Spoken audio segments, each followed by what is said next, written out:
तो आइए कृष्ण जन्म की ओर चले। उससे पूर्व में एक छोटा सा प्रसंग और बता दूं, फिर कृष्ण जन्म की ओर बढ़ेंगे। राजा ययाति की कथा है, चंद्रवंश की कथा है। ययाति जिन्होंने शुक्राचार्य की बेटी से विवाह किया, लेकिन शुक्राचार्य की बेटी की एक सहेली थी, वो राजा की बेटी थी। किसी कारणवश शुक्राचार्य ने कह दिया कि राजकुमारी मेरी बेटी के यहां दासी बनकर जाएगी। राजा ने स्वीकार कर लिया और वो दासी बनकर चली गई। लेकिन शुरुआत से राजकुमारी थी तो सुंदर थी, स्वभाव ऐसा था, उसके लक्षण ऐसे थे, तो वो राजा के नजदीक हो गई। और जब राजा के नजदीक हो गई और जब शुक्राचार्य जी को पता चला तो श्राप दे दिया, तुम जाके बुजुर्ग हो जाओ, तुम जवान रहोगे नहीं, तुम इस लायक ही नहीं रहोगे। फिर वो अपनी पत्नी से, शुक्राचार्य जी की बेटी से उन्होंने प्रार्थना की, अब कृपा करवाओ। तो शुक्राचार्य जी ने कहा तुम किसी पुत्र के, अपने कोई भी अगर तुम्हें जवानी दे सके तो तुम जवान हो सकते हो। फिर उन्होंने अपने सबसे छोटे पुत्र से जवानी ली और तब जाके संसार के सुखों को भोगा। यहां पर एक बात मैं कहना चाहूंगा, जिन भोगों में मेरा मन लगा हुआ है, भोगान भोक्ता वयमेव भोक्ता तृष्णान जीर्णा वयमेव जीर्णा, भोग कभी भोगे नहीं जाते, अपितु ये भोग हमें भोगते। अब ऐसी बात समझ में नहीं आई होगी। सुख भोगते भोगते आपका बचपन गया कि वहीं रुक गया? जवाब देते जाएंगे, जल्दी है कृष्ण जन्म की, बोलिए। सुख भोगते भोगते आपका बचपन गया कि नहीं? सुख भोगते भोगते आपकी जवानी गई कि नहीं? सुख भोगते भोगते आ रहा है बुढ़ापा, और जिनका बुढ़ापा आ गया उनका बुढ़ापा और बढ़ रहा है।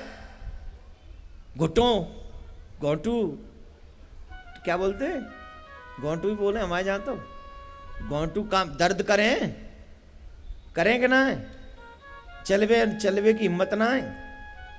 बाल सफेद और कई तो चांद की तरह चमकता है। मैं ज्यादा नहीं कहूंगा, पता नहीं मेरा भी दिन ऐसे ही ना हो, कहीं ज्यादा नहीं कहना चाहिए है? लेकिन बुढ़ापे में भी क्या वासना कम होती है? प्रश्न उठता है। पूरा जीवन चला गया, क्या इस जीवन ने यह कहा कि बस हम तृप्त हो गए, अब आगे कुछ नहीं चाहिए? बोलो, जितना मिल गया उतना और चाहिए। बुजुर्ग दूसरों को उपदेश देते हैं, किसी की कन्या को भाई देखो, गलत दृष्टि से मत देखो, लेकिन जब उन्हीं बुजुर्गों के आगे सुंदर कन्या जा रही होती है किसी और की, फिर माफ करना, ये कड़वा सच है। मैं इसलिए नहीं बोल रहा क्योंकि मैं चाहता हूं समझाना, लेकिन मैं इसलिए बोल रहा हूं क्योंकि वासना जब हमारे पर्दों पर छा जाती है तो फिर किसी भी उम्र में वो वासना तृप्त नहीं होती। आज इस कलयुग में कई लोग तो ऐसे हैं जो सारे रिश्तों की मर्यादा तोड़कर अपनी कामना को पूरा करने में लगे हुए हैं। उन्हें यह भी भरोसा पता नहीं है कि हम कौन से नरक में जाएंगे, उन्हें नरक की चिंता नहीं है, उन्हें अपने दुख की परवाह नहीं है। आंखों से न दिखे तो न सही, पांवों से न देख चला जाए तो कोई बात नहीं, मुंह से जवान न निकले तो कोई बात नहीं, फिर भी वासना पूरी नहीं होती। जवानी गई बुढ़ापा आवे, बंदर का सा मुंह हो जावे। जवानी में मिलने वाले बहुत हैं, कहते हैं यू आर माई फ्रेंड। बुढ़ापे में कोई कहता है यू आर माई फ्रेंड? बोलो, अरे सच बताओ ना। लेकिन क्या बुढ़ापे में मन नहीं करता कि हमारा बुढ़ापे में भी दो चार फ्रेंड हों जिनसे हम बात कर सकें? मन तो करता है लेकिन कोई होता ही नहीं। तात्पर्य सीधा सा है, जब तक मर नहीं जाओगे इच्छा नहीं मरेंगी। फिर ये मरेंगी कैसे महाराज?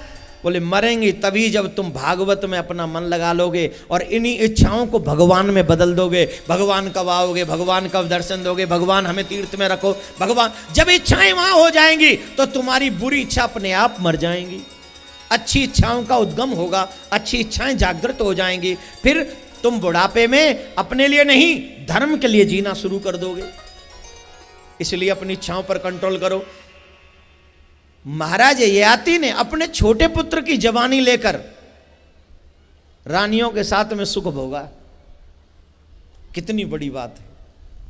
और जब एक दिन इसने बकरे की ये दुर्दशा देखी कि वही बकरा वैसा ही कर्म कर रहा है जैसा राजा ने अपने जीवन में किया था, वो बकरा भी उन्हीं भावनाओं में, उसी वासनाओं में बह रहा है, खो रहा है, कभी किसी के साथ, कभी किसी के साथ, कभी किसी के साथ। एक दिन एक बकरी के मालिक ने उसको प्रताड़ित किया, उसका अंग भंग कर दिया और वो चीखता रहा, वो चिल्लाता रहा, वो दर्द के मारे कराता रहा, लेकिन उसके दर्द को कोई समझने वाला नहीं था, सुनने वाला नहीं था। ये दृश्य देखने के बाद राजा ययाति के आंखों में आंसू बहने लगा कि इस बकरे में और मुझ में अंतर ही क्या है। वो रोने लगा और उसका वैराग्य जागृत हुआ। उसी क्षण अपने बेटे को राज्य देकर राजा वन में चले गए और अपने जीवन को संवारने के लिए अपने जीवन को परमात्मा के चरणों में समर्पित कर दिया। हे गोविंद, अब मैं तुम्हारा, तुम मेरे हो। उसी चंद्रवंश में भगवान श्री कृष्ण का प्रादुर्भाव होगा। उसी वंश में वसुदेव जी महाराज, जिनका विवाह देवकी के साथ में हुआ। परीक्षित जी महाराज कहते हैं, कथितो वंश विस्तारो भवता सौमय सूर्यो राज्ञाम च वंशानाम चरितम परमाद्भुतम। कृष्ण के अद्भुत चरित्रों का वर्णन जरा करके बताइए महाराज, और थोड़ा विस्तार से, शॉर्ट में नहीं, कम नहीं, ज्यादा। बोले ठीक है। सुखदेव जी महाराज कहते हैं, राजन, यमुना के तट पर बसा हुआ मथुरा नगर, जहां के राजा उग्रसेन बड़े धर्मात्मा राजा थे, उनके पुत्र थे, नाम था उनका कंस। लेकिन कंस बहुत बड़ा पापी है। अच्छे लोगों के यहाँ बुरे, बुरे लोगों के यहाँ अच्छे होते आए। हिरण्यकश्यप के यहाँ कौन हुआ? उग्रसेन के यहाँ कौन हुआ? समय समय के फेर से बदल जाते हैं अंश। हिरण्यकश्यप के प्रहलाद भय, उग्रसेन के कंस, बदल जाता है। जरूरी नहीं कि माँ बाप अच्छे हैं तो बच्चे भी अच्छे होंगे, और ये भी जरूरी नहीं कि माँ बाप बुरे हैं तो कुछ भी हो सकता है, कोई भी प्रभाव हो सकता है बच्चों पे। इसीलिए मेरे भाई, उग्रसेन के पुत्र थे कंस, बहुत बड़े पापी थे। उन्होंने अपनी बहन देवकी का, चचेरी बहन थी, उनका विवाह वसुदेव जी के साथ में कर दिया। और एक दिन की बात, जब अपने बहन को पहुंचाने जा रहे थे, बहुत दहेज दिया था, बहुत सारा। तो जब दहेज देने के बहन को विवाह संस्कार जब संपन्न हुआ, पहुंचाने जा रहे थे, तो मार्ग में आकाशवाणी हुई, अरे कंस, जिस बहन के विवाह में तू इतना खुश है ना, इसका 8वां पुत्र तेरा काल है, तुझे मार देगा, तेरा अस्तित्व समाप्त कर देगा। कंस को बुरा लगा। जिस बहन के विवाह में मैं इतना खुश था, जिसकी आंखों में मैं कभी आंसू नहीं देख सकता था, वही बहन एक ऐसा पुत्र जन्म देगी जो मेरा काल होगा, अब मैं क्या करूं? ये सोचकर उसने सोचा कि जब देवकी नहीं होगी तो देवकी का पुत्र कहां से होगा। केस पकड़े देवकी के, रथ से नीचे उतार लिया, और रथ से नीचे उतार कर हाथ में खड्ग लेकर मारने लगे। और जैसे ही खड्ग लेकर मारने लगे, वसुदेव जी ने रोक लिया। इस्लांगणी गुणासुर भवान भोजे सस्कर सकदम भगनी हन्यात स्त्री मुदवाह परमणि। स्त्री के ऊपर हाथ उठाना ये बलवानों का कार्य नहीं। आप स्त्री पर हाथ उठा रहे हो, क्यों, किस लिए? यहां पर बैठे हुए सब लोग ध्यान से सुने। जो लोग स्त्री पर हाथ उठाते हैं, उन घर में से लक्ष्मी बाहर चली जाती। उनके घर में लक्ष्मी कभी नहीं रहती। जिस घर में नारी दंडित की जाती है, या दुखी की जाती है, या अपमानित की जाती है, हमारे शास्त्र, हमारे वेद ऐसा कहते हैं, जिस घर में नारी का सम्मान होता है, वहां देवता वास करते हैं, वहां लक्ष्मी अहर्निश वास करती है। कोई भी भाई ताली नहीं बजा रहे, मैंने देखा, सिर्फ माताएं ताली बजा रही हैं। माताएं कह रही, महाराज ऐसी कथा सुनाया करो, ये बहुत अच्छी कथा है। मैं तो, लेकिन ये सच है, जिस घर में नारियों का सम्मान होता है, देवियों का सम्मान होता है, वहां देवता बसते। अब कोई बैसो उठ के आएगो तो कहेगो, महाराज तो तुम बता दो कौन से चावल लगाओ करे माथे पे, तुम्हें बता दो घी भी रहते उनकी रोज पूजा ही कर लो करेंगे। ऐसा नहीं, सम्मान एक अलग दृष्टिकोण है। इसके लिए जरूरी नहीं कि आरती भी करनी पड़ेगी। स्त्री का अपमान मत करो। लेकिन स्त्रियों को भी ये ध्यान रखना चाहिए कि हम कोई ऐसा कर्म न करें जिसकी वजह से सामने वाला मजबूर हो जाए।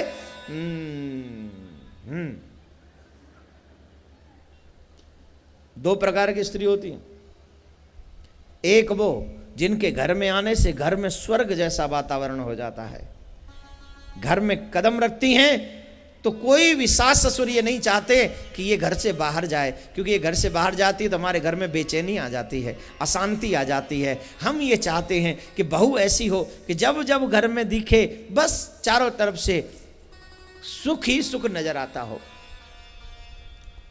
इसका मतलब है पिताजी को पैसे वाला होना पड़ेगा। अगर लड़की के पिताजी पैसे वाले हैं तो सुख ही सुख नजर आएगा चारों तरफ, एक तरफ फ्रीज, एक तरफ एसी, एक तरफ टीवी, एक तरफ बेड, और फिर समय समय पर चेक। राधे राधे।